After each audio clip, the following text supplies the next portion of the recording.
right. In this week's VIP challenge, we're going to be digging into non-native accenting. In this case, we're using 3 different 4-note patterns, but then forcing it to be triplets because now it's a multiple of 3. All right, so let's break down what's going on here. So we're in C sharp, harmonic minor, and a little bit of melodic minor, depends on which shape we're at.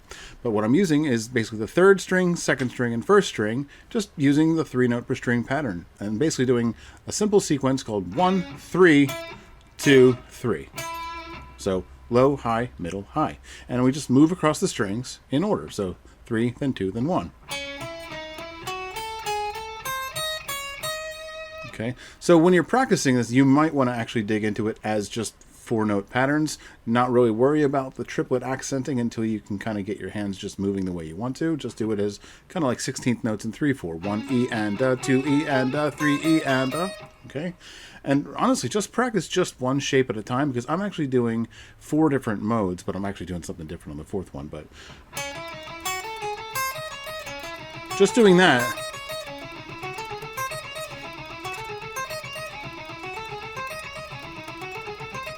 right? That alone is actually going to be really good for your technique anyway. So I would actually start there. If this gives you any trouble at all moving between the modes, don't even worry about that part. Just do that part first.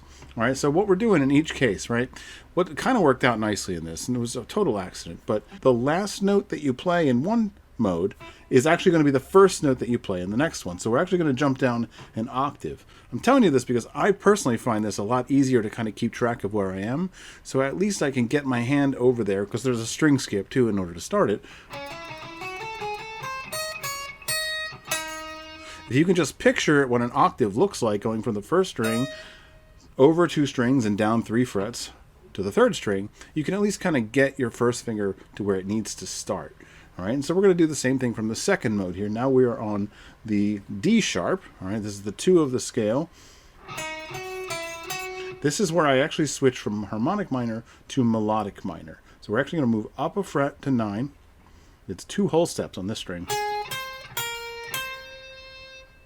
And then that's our root note here, right? So 1, 3, 2, 3. So once again, the last note we play is going to actually be the same note 1 octave lower that we start on. Now it's whole step, move up 2 frets. This is melodic minor again. And then this is our 4 now. That's our 2 or 3 or 4, right?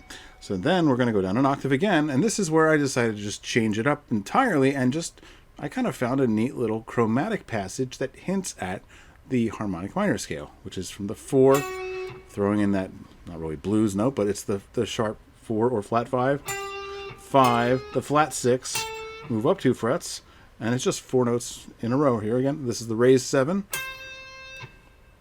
root, we're doing the flat 2 for a second, and then the 2 that would have been in the scale.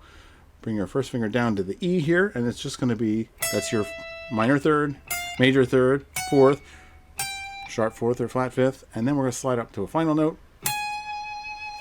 And it really slow like that, it loses the musicality here, but it's, and it kind of hints at,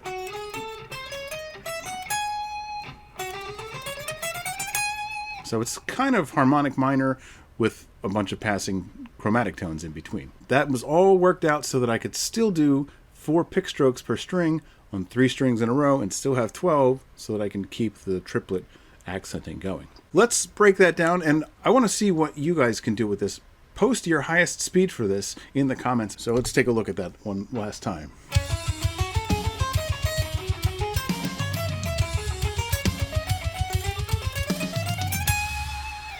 All right, you give it a try, and of course, if you're looking for more stuff like this, including the Jason's Bonuses lesson that comes a little bit after these lessons each time, make sure you head over to patreon.com/shredmentor, sign up at the VIP level or higher, and in fact, if you do that, you'll also get 4 hours of live training every single month. And of course, the biggest benefit of these VIP challenges, of course, is to keep yourself accountable to your own goals, and the best way you can do that is go ahead and make a video of yourself and put it out there. Push yourself to do things that you've never done before.